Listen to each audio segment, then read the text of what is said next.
TAC, a unicorn 3 years after he started the company. From 1996 to 2015, he was the chairman of the Singapore Government Parliament Committee for Finance, Trade and Industry, and he holds directorship positions in investment in a number of startups. So welcome, and we are quite interested to hear your keynote speak. Thank you, Christoph, and thank you everyone for being here today. Let me share my screen. I want to take off from where Marcia ended, that let's not panic. And I've always believed that, when there are challenges, there are also opportunities. So let me just share my screen and I'll, try to do this as quickly as I can. All right, so we are talking about business transformation in the post-pandemic era. What does business transformation mean? And I thought that, it's important for us to know what it is before we go and do something about it to take advantage of the opportunities that are going to arise and do, what we need to do to strengthen our companies, to create new companies that can survive in the post-pandemic era. One of the problems with the definition of business transformation is that is used synonymously as digital transformation. And digital transformation has also been very narrowly defined as these two things I put down here. Is a broad term that describes transformation of an organization undergoes to equip itself in order to benefit from digitally enabled value creation or exchange. Or another definition that we hear is digital transformation is about digitization and using technologies and online tools to enhance business processes. I call these as narrow definitions of digital transformation because it's a lot more than that. And we heard earlier on about some of the challenges that companies are going to face about business model transformation and so on. That is exactly what we need to look for when we talk about business transformation. And therefore, what digital transformation and business transformation really is first of all, digital does not just refer to technology, but it refers to the rapid pace of change that is happening as a result, first because of technology as a result of Industry 4.0, but now as we are seeing because of the pandemic, the geopolitical shifts that are happening, the war in China-US relationship and the realignment of global supply chain, potential recession and inflation that's coming our way. So we should be looking at digital as the rapid pace of change caused by all of these things. And what is transformation? Transformation should be seen as reinventing an organization through innovation. And we heard this earlier on also. It can be a business process, can be technology, can be talent, can be many things.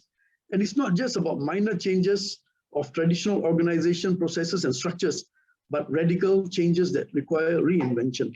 So if we can look at digital transformation and business transformation as this thing, then we can rethink about how we should be repositioning our business. So it's not just about adopting technology, investing in technology and digitization. It's a lot more than that.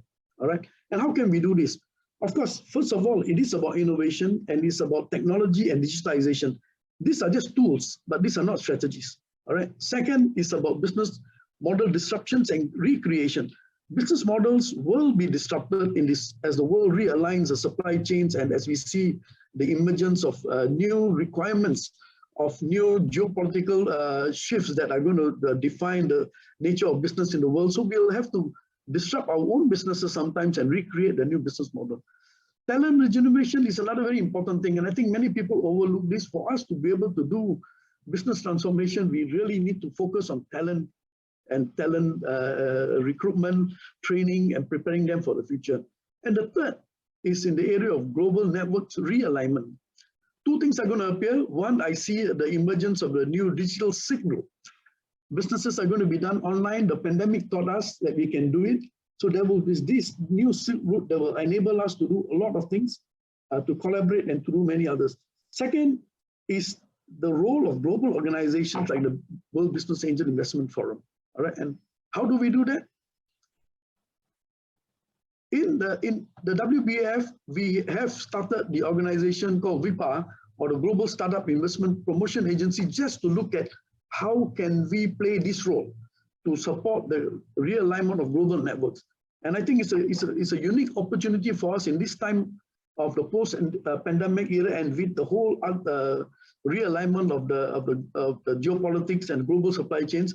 I think we have a unique opportunity to do this. And how can we do this? in the WIPA, our Global Startup Investment Promotion Agency, we are looking at initiatives for three groups of people. First, the entrepreneurs. And we intend to do this through a startup exchange. And there are many more details that you can find from our website. So a global exchange program where entrepreneurs will get to work with each other from different parts of the world to be able to focus on business transformation.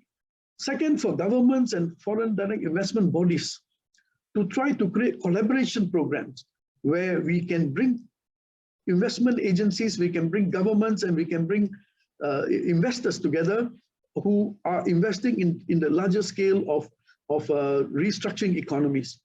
And then the third group of people are investors like most of us, for qualified investors to create cross-border investment programs where we get to meet with each other, share our ideas, share our startup, and try to create cross-border investment programs. So I think the opportunities are tremendous. This is just a very brief thing of what we're going to do. At the fire chat, we can elaborate on some of these things. But again, we should not panic. We should see all the challenges as opportunities for us. We should understand what business transformation really is all about, and how organizations like WBAF and WIPA can play a role in creating the future startup economies of the world. Thank you.